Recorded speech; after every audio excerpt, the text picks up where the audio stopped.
The information I was getting from outside was telling me one thing.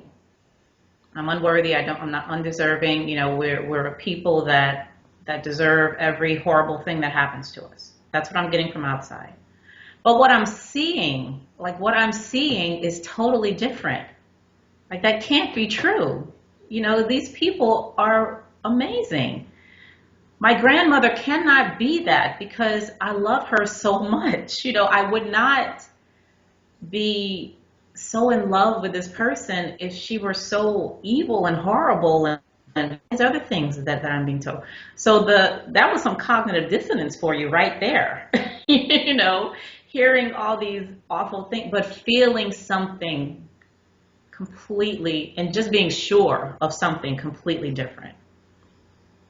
That was, and to get into, to have the outside line up with what I knew already. So what happened, that day when I had the realization, those things just, they came together, and there was no opposition there at all. It was like, all of this is the way it is, and I'm like, awesome. That was great. That was great. It was. Yeah, no more dissonance.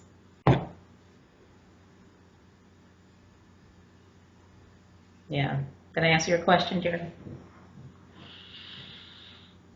Yeah, I just want you to get to open up, and you haven't opened up before. If I can just create that situation. Yeah. That's kind of what I want to do.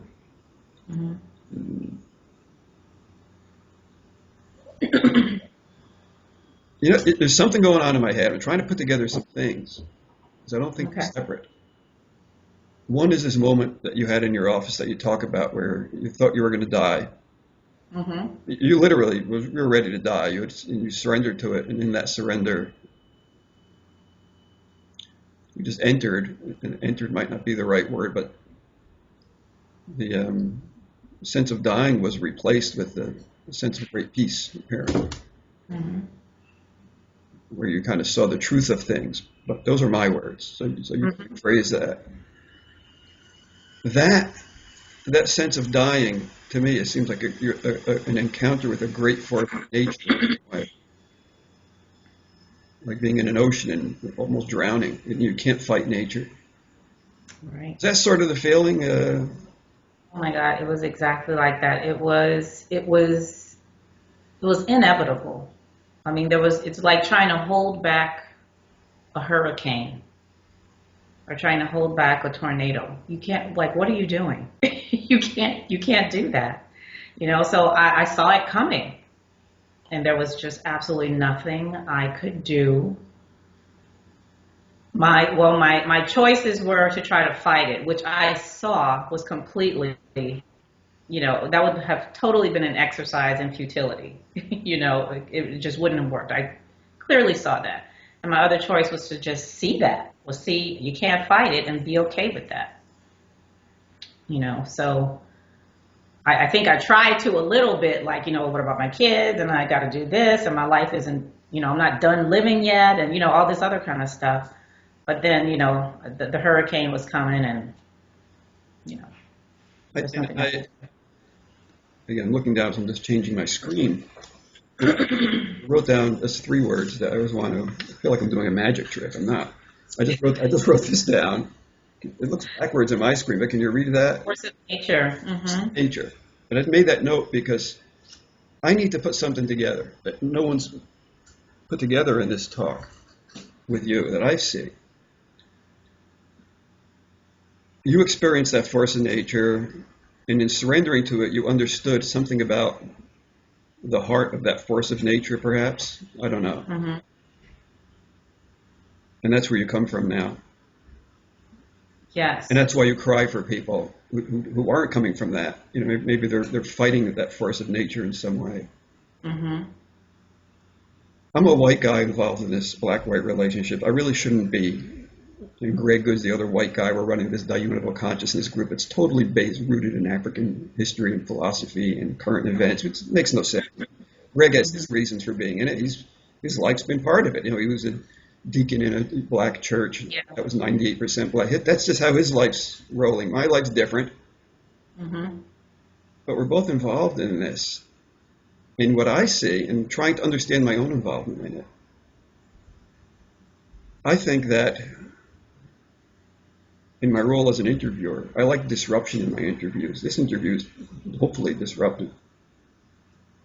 But the experience you had in your office, being with and transcending and getting to the heart of that core of nature, and being a part of black-white relations, or being part of the black-white relations is like also being in that hurricane. Mhm. It's like being in touch with the force of nature, real human forces going on.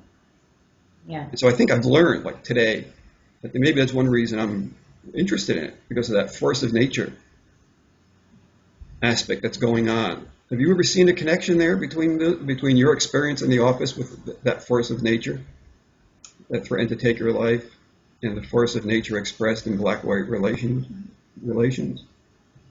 Have you ever thought of that, or you think that makes sense? There's some force going on, and it's also seen in hip hop and rap music. I mean, it's a force of nature. Mhm. Do you see it Yeah. interrelationship there? Well, hearing you put it that way, as a force of nature, absolutely. Yeah, I really, really do. And coming into this non-dual world has has definitely been that for me, because from the very beginning, as I mentioned, I was not looking to give up my belief in God and needing to be better and having a savior. I liked having a savior, because I was going to get a whole bunch of good crap with that, once I died, and mansions and all that stuff. So that was a pretty good deal, the until it wasn't. But now I couldn't just be a non-believer, just saying, okay, I believed in God, now I don't believe him anymore. I saw that there was something is going on here, whatever it is, and I want to know, like I gotta know what that is. So I couldn't just stop there. And coming into the non-dual space was scary, for me. It was very scary because I felt like, what am I doing here? First of all, it looks like I'm the only one at the party. So what am I doing? What am I doing here? And then I would listen to satsangs, folks like, Rupert and Jeff and folks doing, and the people asking the questions in the audience. I'm like, man, how did they seemed like, why are you even asking that question? It seems like they were so elevated, I guess. I would not know to ask some of those questions.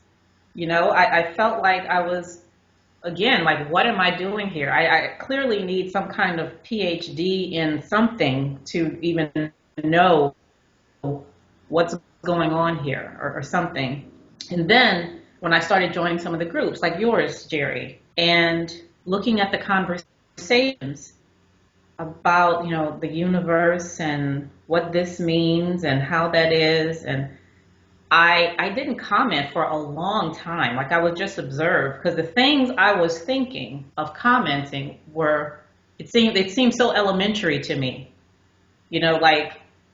Like people are having a conversation where they all know what's going on, and I get up in the middle of it and say, the purple hippopotamus likes to skate, something, and they would all just look at me like, like, what are you talking about? It was each the my the movement within this non-dual space has been very uncomfortable for me, many, many times. So what I did was I stopped looking at videos, I stopped reading books, and and I just started trying to find things on my own, because I felt like clearly I'm on some lower level than these other non-dual folks are on. I'm not that enlightened yet,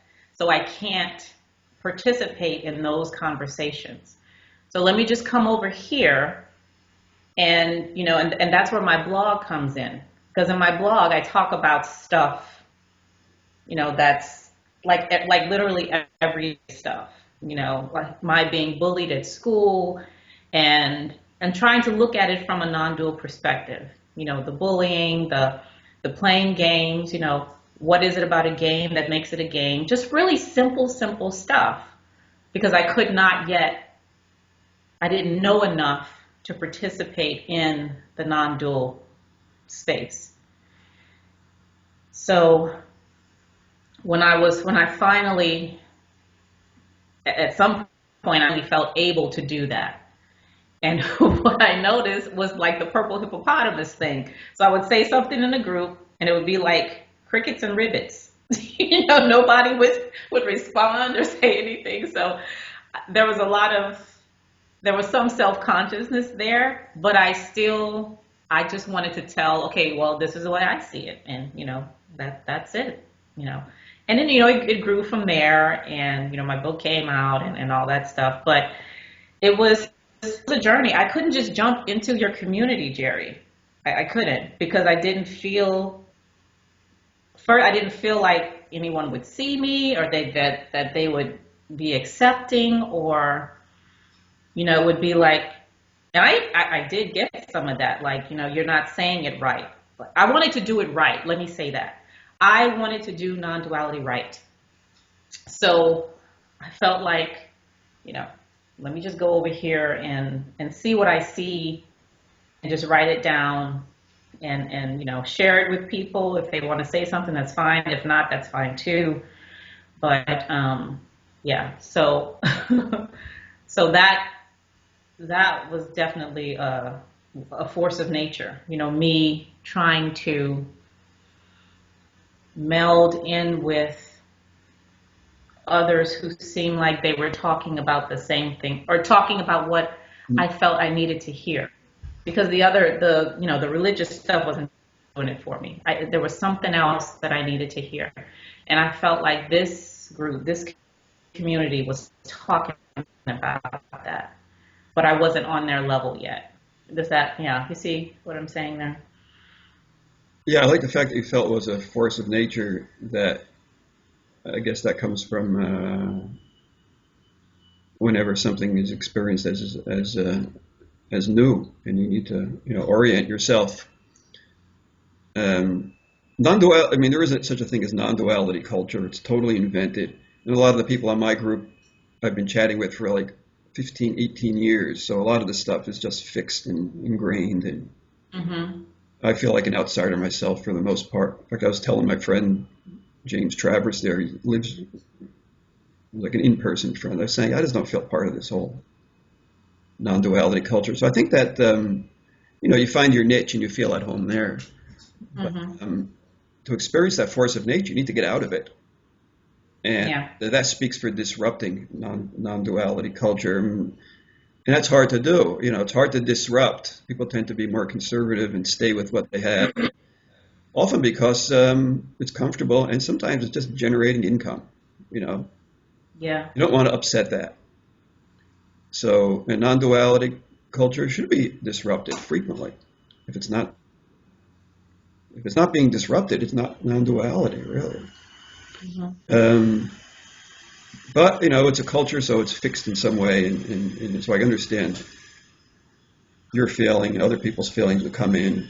Some people react badly, and I got to throw them off the group or whatever. But that's true there's a lot of non-duality groups. I'm sure it's true for all of them. They all have their culture. You got to get into it. None of it has anything to do with non-duality, with truth or anything. It's just social. That's why I call social media, I guess. But so this being open to these forces of nature, I think it's important for all of non-duality. I'd love to see the Science and Non-Duality Conference bring in some of the very conscious hip hop artists and just totally tear the place apart. Yeah. But that won't happen. Um, it, yeah, that's why I was interested in Justin Miles' work on hip hop. Hip hop is very powerful. It's a force of Hmm. nature, and so are black-white relations. And so I just wanted to put those things together. And you mentioned just joining a non-duality group is that force of nature. So let's go back to Rick Archer's interview. Do you feel that Rick was being too conservative and not allowing for the disruption that could have occurred if he went further into Hmm. uh, your experience of this force of nature? I don't know. Hmm. Yeah, I mean, I don't know. I feel like Rick did what he does. I was there to talk about my book, and he asked me, that's what I did. So that we accomplished that purpose. Yeah, You know, we did that. So um, there's a framework.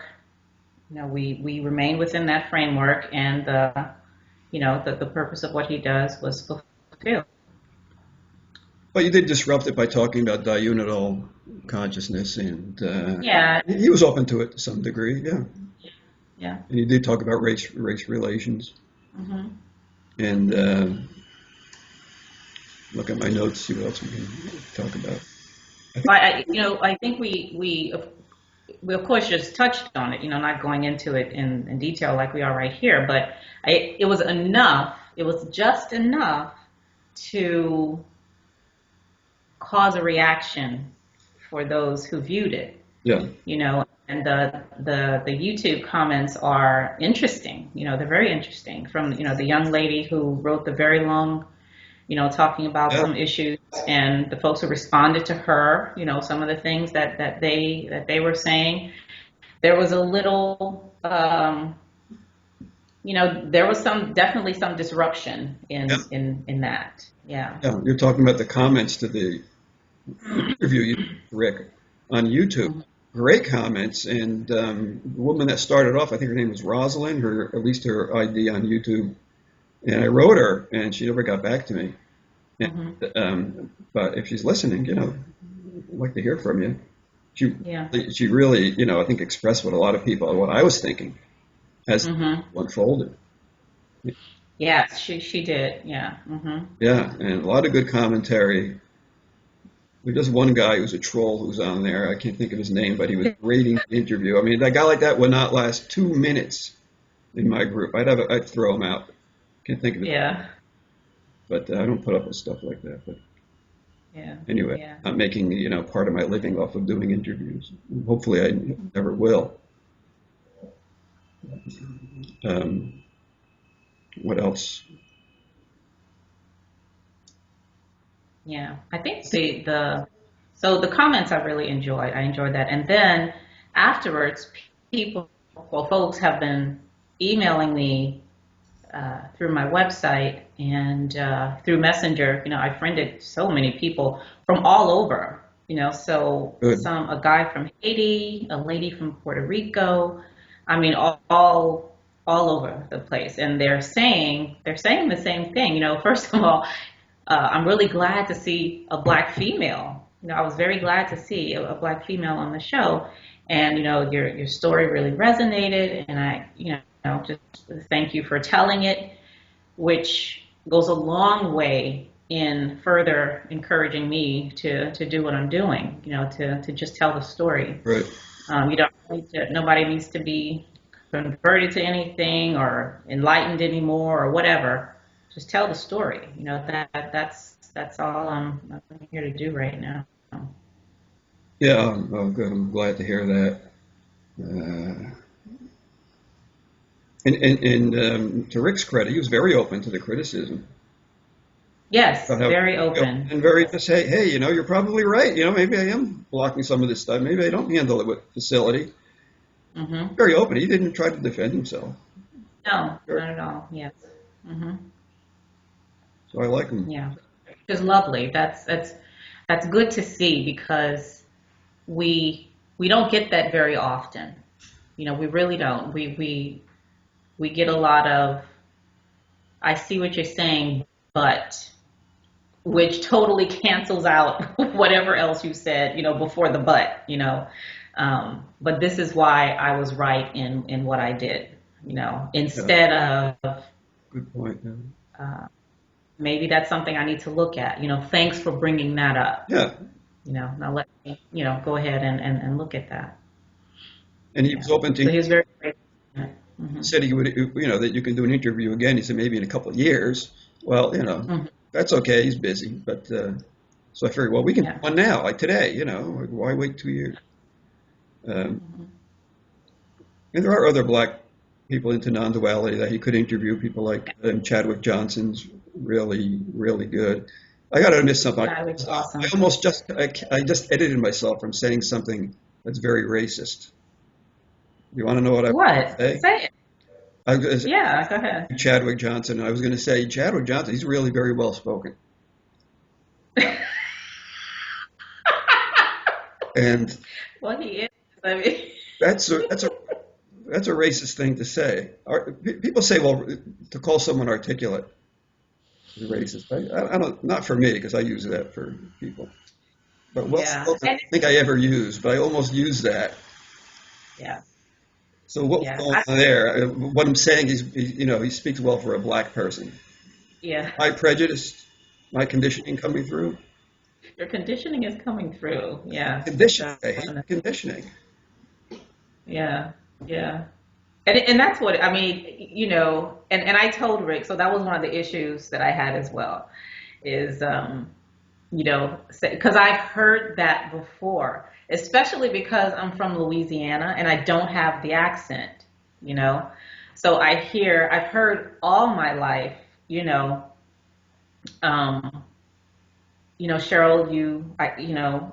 I tell them where I'm from and I get that. Plus, I really feel that the places that I've been, the schools that I've been to, which are not, they're not HBCUs or anything like that. So many times, just like at Salve Regina, I was either the only or one of a couple, people of color in the class. So throughout my life, I've gotten that, and I've taken it. It may not have been said in that way, but I have taken it as, even though you're black, you really do speak very well. That's the way I've heard. Not saying that it was given that way, but for a long time, that was the way I took it. And maybe it's not given that way. Maybe it is, but I don't know. Who knows? Yeah. Maybe no one knows, but yeah. It's sometimes a gray area, but it's good to be aware. Mm-hmm. Chadwick Johnson is a very smart guy. I'm afraid to say anything about him now. I like Chadwick Johnson. He's a guy to interview. Well, it's true. It's all true. As a family, and anything I say, I think he has a sound like it, right? It isn't going to sound right, but he should be interviewed. Tatina's very good. Tatina. She studied African history. She studied African history, and now she's into mostly as a satsang teacher. But maybe someday she'll complete her journey. I mean, I'm telling her, I shouldn't be telling her how to complete her journey, but maybe part of her journey will be a return to her African roots. Mm-hmm. Who knows? Maybe. So there's. Yeah. A lot of other. And I never got into that. So now that I like the stuff, because I was always taught that Africa was bad. Anything that came from Africa was wicked. It was voodoo, from the devil. I mean, it was all that stuff. That's what I believed about Africa. Yeah. So, so I was grateful to not be there. To be here in America and away from all that stuff. But now that I've seen something different, I'm very interested in Africa and everything there. I have learned so much, which and all that learning is bringing up so much. I'm very the sadness and the anger and the confusion, like stuff that I had no idea was even there. And I probably never would have known had I not reached back and tried to see, what is that continent all about, and what's going on there? What were those rituals, and how did we really get here? Because they don't teach us that stuff in school. They don't teach us that at all. It's very whitewashed and laundered and made to, the pictures they show you in the book of the happy workers. It's just, it's not true at all. It's not true at all. So delving into that stuff has just brought up a lot of things for me. Things that I didn't even know was there. Anyone could look into it and find that energy of the force of nature energy, I think. In African philosophy, African history, African cosmology. Mm-hmm.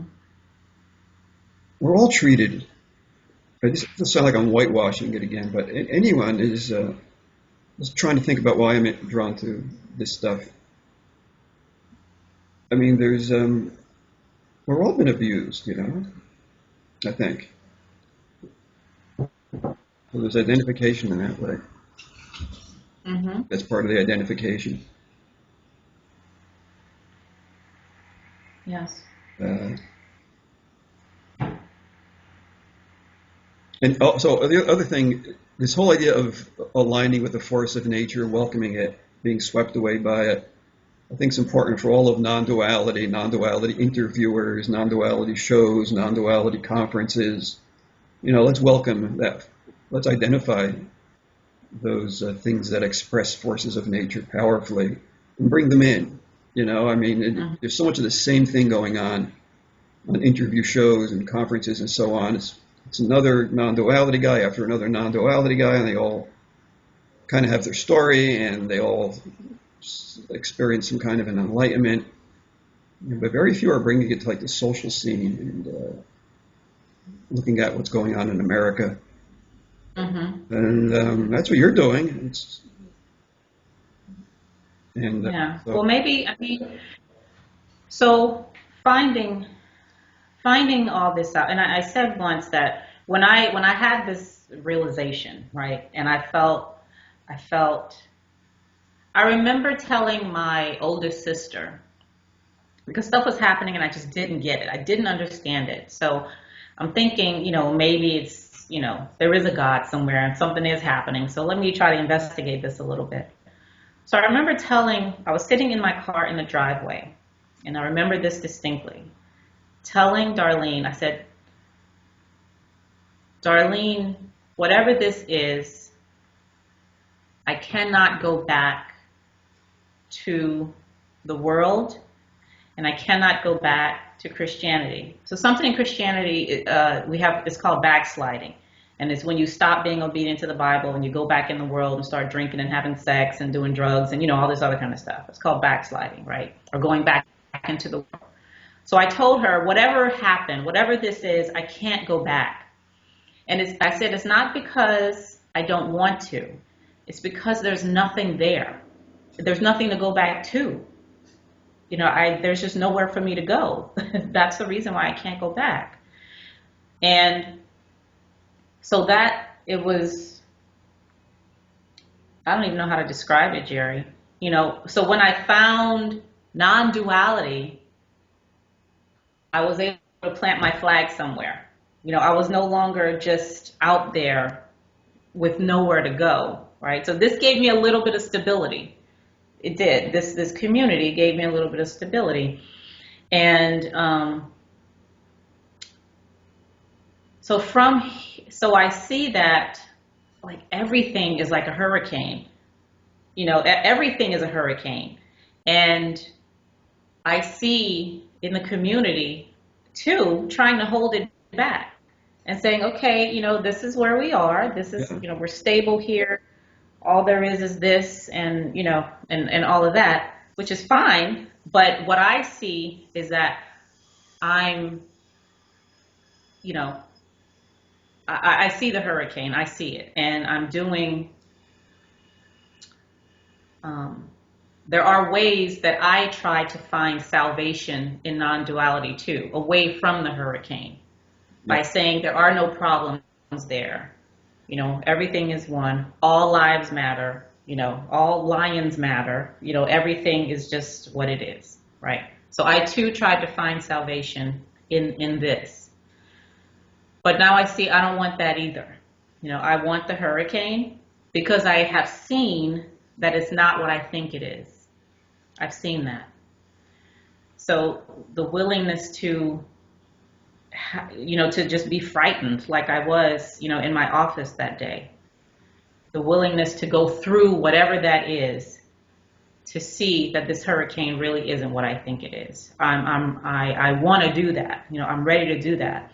And the fact that I even put my Southern Louisiana girl now, that I put my picture on the cover of a book that says Firing God, that that has brought all kinds of, you know, of things with it. You know, that has caused so much disruption. Is that your decision to do that, or was I know the Julian and Catherine Noyce are your publishers? I mean, how did that was that? They suggested it. They Yeah, they suggested that my picture, yeah, good. be on the cover. Yeah. So I mean, I'm like, I don't know. I don't know. But I was like, okay, you know, let's just do this. All right. Yeah. And it was hard. It was frightening because the judgment, the waves of judgment I was afraid of. I was afraid of that, you know, but I'm like, I'm going to do it. I'm just going to do it. Yeah, I think it's so important to, well, like you said, you know, letting go of non-duality culture. I mean, it has its place. Person can be lightly involved with it, but Yeah, it's fine. um, yeah, but not finding salvation, not looking for salvation there. And if a person thinks they found it, maybe letting it go Yeah. and staying with the hurricane, Mhm. and seeing where that takes a person, the tornado or the hurricane. Yeah. Yeah. Um, yeah, totally. I know. I have a stake in non-duality culture. Makes me feel important, and it gives me something to do every day. And Mhm. but yeah, I mean, when we first started our first non-duality group, like in the late '90s, I remember saying, "Look, so some people didn't like it or didn't want to be part of it." I said, "Look, if you can disrupt, I didn't use the word disrupt, but if you can, you know, annihilate this group, please go for it. Mhm. Because if it can't stand up to anything anyone says or does, what good is it?" Yeah. So that still holds. That invitation still holds. I mean, disrupt the hell out of non-duality. I mean, hopefully you can't do anything because non-duality kind of already is disruption, constant change, Mhm. constant disruption of everything. So all you can Mhm. affect is maybe some part of the culture of non-duality. Mhm. But that's hard to affect. If it welcomes the disruption, it's hard to affect it. So it's a Yeah. Exactly. interesting dynamic going on there. Mhm. But to be Yeah. part of it and not look to it for salvation or anything, you know, it seems like Mhm. a way to be a part of non-duality culture. Yeah. What you're doing, and yeah, I'm just going to gaze at my notes. I think my notes are finished, but I don't know uh, if we said what we want to say or if you did. Um, what else do we need to say? Well, we can talk again, but Yeah. I don't know if I'm, Well, you know, I don't want to leave this interview thinking something's missing or. yeah. Um, I feel that I love. Did you watch Robert's interview yesterday with Rick Robert Rabin? No. Yeah, he did an interview with Rick, and as you know, Robert is my public speaking coach. So I speak to him periodically. But he used an example yesterday on Rick's show about existence, about what existence is.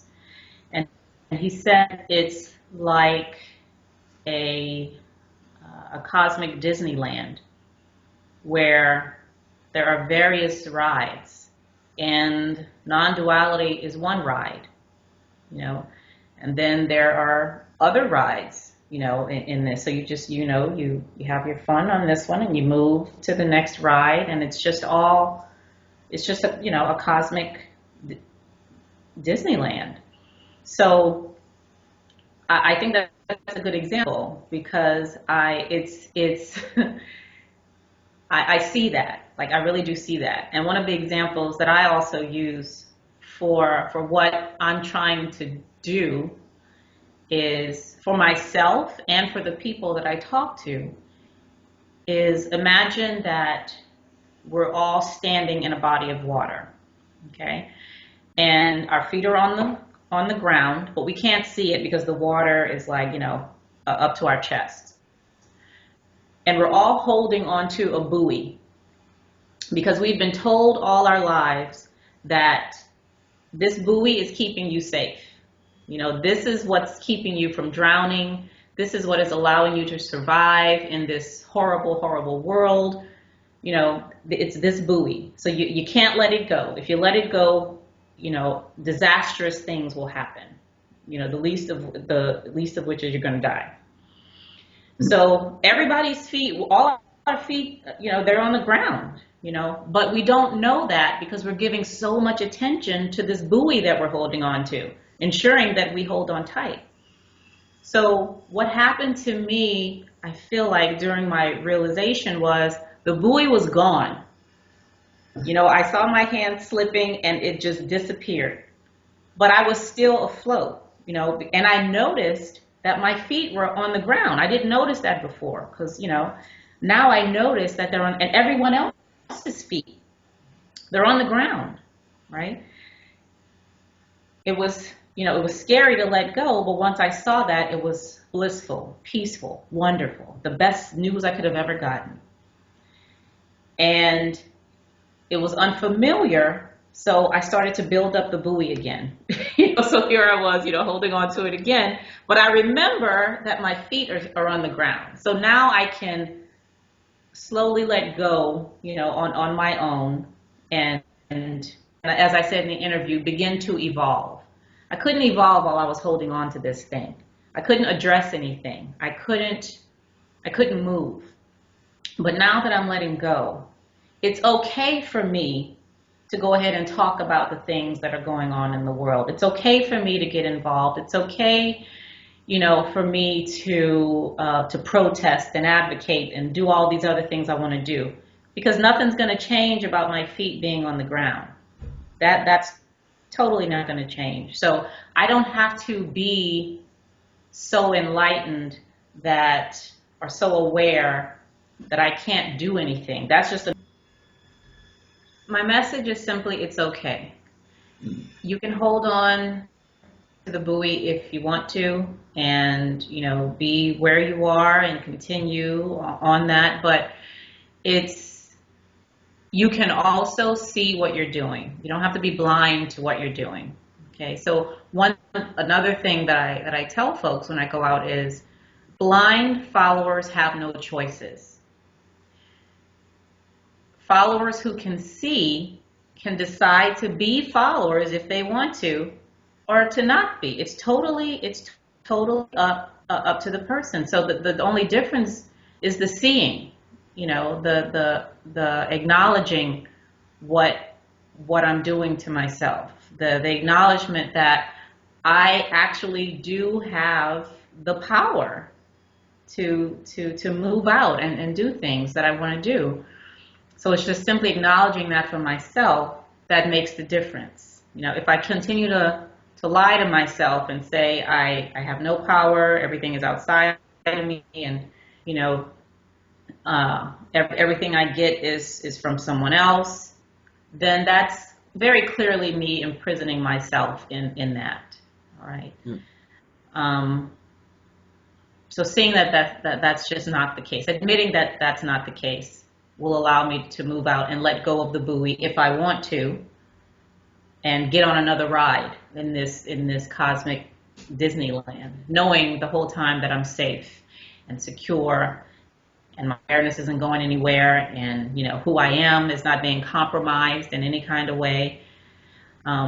So moving out without that fear, all kinds of things can happen, because right now we see what's going on when we do hold on to that fear of loss and identity and all these things, all the stuff that can happen.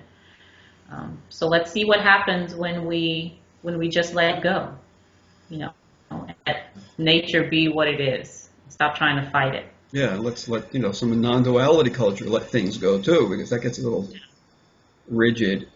Yeah. You mentioned something that's real important in your teaching that you mentioned in Rick's interview, that in your talks, your goal is to get people to just see what they're doing, not to change, but just to see it. Just to see it. I tell one other thing I say is that it's about just have an open mind, and having an open mind doesn't mean you need to change it. You can keep it, just have an open mind and see other things. Open your eyes a little wider, And my blog, My Life It Really Is a Stage blog, the tagline is don't believe anything you read here. Just read it. Read it, enjoy, comment on it, don't enjoy it, whatever, but don't change your beliefs. Just read the thing and leave it alone. Just leave it there. And that's exactly what I say when I talk to folks too. Don't change your beliefs. That's not what we're here for. Please keep them intact. I beg of you. Yeah. Just, leave them that way. Just listen. I'm talking. You're here. I'm talking. You're listening. You're asking questions. We're conversing. We're engaging. Let's just engage. Leave belief out of it. Let's just engage, and then you can go back, to what you were doing. That's it. And that's it. That's hard. Like, because they're like, what do you mean? Don't believe anything. I just want to engage with you. I don't want to don't attach onto anything. Let's just do this and go on. Go on with our lives. There's Ramana Maharshi's powerful inquiries is to ask, who am I? But it's been suggested that equally powerful is to ask, what am I doing? And so if you look at what you're doing and look at maybe your life or however you describe it, that's inviting that inquiry, I think. When you look at what you're doing, the inquiry might arise, what am I doing? What the heck am I doing? Mm-hmm. Mm-hmm. Right. And with those questions, one of my blog posts is something about questions. What is it called? Time for Questions, right? Where I propose that questions are not there to reveal an answer. You don't ask a question to then get the answer revealed to you. I say questions hide the answer. That's what they do. Like, the answer is right there in the question. But because you think you have to answer it, like you have to get the answer from somewhere else other than what's in that question, that distracts you from what's right in front of your face. So just asking you the question is giving you, the answer is there. Like, it's right there, disguised by the question, when you think its purpose is to go outside and find an answer for it. That sounds kind of weird, but so the answer is in the questioning. It's like the activity of questioning. It's not looking for an answer. Nobody's asking you to answer anything. It's right there already in the question itself, right? But we need to answer it. Like, we feel like it's not complete unless I, put the question mark and put an answer after it, right? But it's not asking. No question is asking you for an answer. Not at all. Yeah. So in your work, you're not asking anyone to believe anything, not asking anyone to give up any beliefs. Nope. Not saying what's going on. It's just an invitation to look. Sounds like. That's it. And And we talked about that force of nature. And in that looking, then, you might be opening yourself to feeling nature as it is, the force of nature. See where it takes you. Yeah. I don't know if you look at it that way or not, but anyway, I think that should be a big part of non-duality work, is letting non-duality enter the hurricane, not try to protect it too much. I think that's hopefully what we've done here is, bring people out of the house of non-duality and take their hands off the buoy and feel a bit of the force of nature. I mean, there's no reason to, if you feel uncomfortable, cognitive dissonance, there's no need to hide it. You can just acknowledge it. Just look at it, like you said. There. And acknowledge it. Maybe you don't know what to say. Maybe you just feel uncomfortable. It's a big deal. So these are great invitations. So thank you very much, Cheryl. Yeah, thank you, Jared. We've been speaking to Cheryl Abram. I'm going to close out by reading, first of all, mentioning your website, CherylAbram.com, and the Facebook group, Non-Duality in Everyday Life. You're also an owner and moderator of diunital.com for people that want to explore diunital consciousness. And this is from your book. Just as I am and just as you are, we come together. This is clearly obvious right now. We are the living of this life, the ebbing and flowing of perfection, the inhalation and exhalation of existence. We are the telling of this story, this beautiful mess of a story, the one story, yours and mine. Yeah, it's a beautiful mess, which is a hurricane should be. What else is it going to be? Yes. Yeah. This has been Non-Duality Talk. Our website is nonduality.com. I'm Jerry Katz. Thanks again, Cheryl, and thanks to Rick Archer. Rick, where is he? Thank you, Jerry.